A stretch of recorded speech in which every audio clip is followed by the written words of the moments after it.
everyone, my name's Copper, my pronoun is they. Welcome back to Steel City Witch, where I talk about my experiences doing grimoire magic and occultism. Today I wanted to talk about fasting. Whoopsie doodles. Most grimoires, uh, not every grimoire, but some grimoires recommend doing a fast before you do your first conjuration of a spirit, kind of like getting ready for a first date. And a lot of people have some like common questions that come up around this. And so I just wanted to give my take on it for you to chew on. You don't have to agree with me, but this is just based on my experience and what I've read. Um, the traditional fast is uh, do not leave your house except to perform works of charity, right? Only bread and water for 9 days, no other foods, pray 3 times a day in your ceremonial robe. Like it can get pretty elaborate. Obviously, grimoires differ. Some give 3 days, some give nine. Some say that you have to do like just give the bread and water thing. Some say it's just prayer 3 times a day, but they call it a fast. So it means that they expect you to at least abstain from eating meat, and potentially also fish, right? Depending on how Catholic the grimoire is. And a lot of people get tripped up on this idea, and I want to clarify a couple of things. Um, First off, you don't have to do this every single time you contact the spirit, only the first time that you contact them. Ideally, at the first meeting, you want to set up, you want to set up the conditions under which you will contact each other again, right? So you might end up getting a spirit that's just like, burn mugwort on a full moon outside and I'll come a running. Or you might get a spirit that's just like, say my name 17 times with your eyes closed, then turn 180 and perform the sign of the opener and I'll be there, right? Like they should give you a little shorthand for how to contact them once you've established that you've contacted the right spirit and that you both want to form a relationship. And in the olden days, there wasn't any of that niceness. Instead, it was just, listen, I got you here. Now you're going to come when I call for the rest of forever because Yahweh said so, right? So that's the old version, but in the new version, it's a little bit more nuanced because we're building relationships based on hospitality, not forcing spirits via hierarchy, right? Um, and so the first thing I want to say is, again, you only have to do the fast the first time that you talk to a particular spirit. After that, the fast may or may not be needed depending on what you and the spirit negotiate. Second off, the point of the fast is that when you come to contact a spirit for the first time, even if you have an intermediary to be your introduction, like if the ghost of King Solomon is helping you and you're like, Almighty and wise King Solomon, I do my best to follow in your footsteps. I really want to talk to Fur. Would you be so kind as to like give me an introduction so that I know I'm contacting the right spirit? Like if you have a warm handoff like that, or a friend of yours who's still living goes, yeah, I work with Solus, I'll absolutely come over and I'll let you know if you summon the right dude, right? Um, Even in that situation, you want to make sure that you're distinguishing signal from noise, and you want to really feel in every layer of your being, what does the spirit feel like, so that if a prankster comes along and is like, woo, I'm Booer, I'm gonna teach you about finance, you can be like, nope, that doesn't feel right. uh, so the thing that you're trying to do is you're trying to quiet yourself on all layers. And so the very first obvious thing that comes up when you think about fasting is, well, what if you've had problems with eating disorders in the past? The answer is, do not cause yourself to have a flare up of your eating disorder. There's plenty of other things you can do for a fast, right?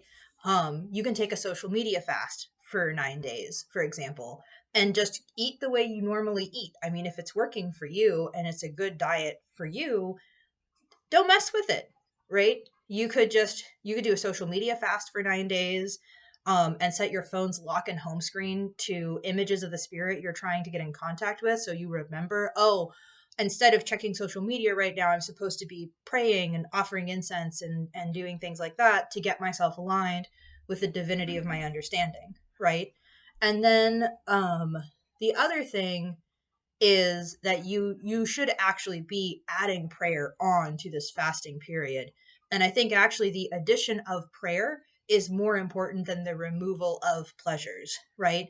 Now, certainly there are some things that should be avoided, right? And they are things that make you feel very buzzy, especially if they make you feel buzzy for like several days afterwards. So I know for myself, I don't have alcohol during those 9 days because if I've had alcohol in the last 3 or 4 days or so, it does kind of affect my anxiety and my sleep schedule still. And so, it's good. I do a yearly detox regardless of whether I do any 9 day fasts. But it's good to also abstain from things that give you kind of those small adjustments to your mental and physical state before you get into ritual. So take those 9 days to focus, to calm yourself, and to be like, this is not the time to be planning a surprise birthday party. This is not the time to be going on first dates. Excuse me. This is not the time to be going out drinking with your friends. This is not the time to be trying intoxicants you've never had before. The 9 day fast should be 9 days of doing your daily routine. The goal actually is to be as boring as possible. Like, you should feel boredom, and you should fill that boredom with prayer, right? And when I say prayer here, I understand that not everyone has a devotional relationship with the divinity of their understanding, but get aligned with however you imagine divinity to be, right? So that when you step into the circle and you have your robe on and you've got your blade and you've got your incense and you've got the triangle, and the spirit is going to appear in the black mirror or the show stone or the bowl of water or whatever, or the incense smoke, you can come with your whole self and say, right, in the name of my divinity of my understanding, right, this circle now represents the entire cosmos. I am co-creator with God, and I call up the spirit of such and so to do some stuff, right? um Not necessarily because of a sense of authority, but because of a sense that, like, when you turn to God as you understand it, it is thy will in me that willeth, right? Um, Other ideas for fasting that don't involve food. Uh, we all have our foods that we're not supposed to eat because they kind of make the tummy a little upset the next day, especially if you're over the age of 30 and some kind of not straight. Um, don't do that for the 9 days, right? Though, again, the don't hurt yourself and don't distract yourself trumps everything else in terms of how do you put this fast together. Do not go off anything prescribed to you by a doctor, whether it's, psych meds, medical marijuana, uh, or just antidepressants, or, your heart medication. Keep taking those meds. Again, the point is to keep to your daily routine as much as possible, but like more boring. And when you think to yourself, I'm kind of bored, the thing that you should do is you should go do whatever your daily practice is, right? So, like, go meditate, or light a candle and read some psalms, or light some incense and ring some bells, right? But that's the thing, is that you want to create spaciousness, you want to create boredom, you want to keep to your routine with no fancy extras for 9 days, so that you are rested and, like, you have turned yours to God in the void of your life. And when I say God here, God, goddess, deities, some kind of uh, drive for life that's like kind of inherent in the physics of the universe, however you comprehend the mystery. Um, but yeah, so that's been my hot take for the day. Uh, and I think another thing that we should think of about fasting is, I think it's good to do a fast once a year. I don't know if I would do the 40-day Lent fast for everybody. It's a big fast, right? Like, we have things to do. But I think that it's a good idea to pick one feast day a year that's really important to you and that you want to show up for really well. And, like, maybe it's the spring equinox, maybe you're an Easter person, maybe it's sun wait, the first day of sun wait, and you just decide that, like, I'm going to take a fast, And if you really don't know what to do, pick a 3 day fast to start with. I mean, like, pick that day of the year, start with a 3 day fast, see how you feel, because ultimately the idea is, the divinity of your understanding cannot be a part of your life if you do not invite them in and make room for them, right? Like, and this is another cross cultural idea that, like, um, to phrase it like a monotheist just for a second, you have to make room for God or God will not come. When you begin to long for God and you begin to carve the space out for God, God begins to search for you. Um, so that's what I would say is I definitely think that thinking about fasting is important. It's very personalized. And I think that that's definitely a marker of what Thelema would call the new aeon. And additionally, I think that everybody should fast at least once a year, even if it's just a 3 day fast. And I think that whether that's a word fast, like you try not to talk for 3 days unless it's absolutely necessary.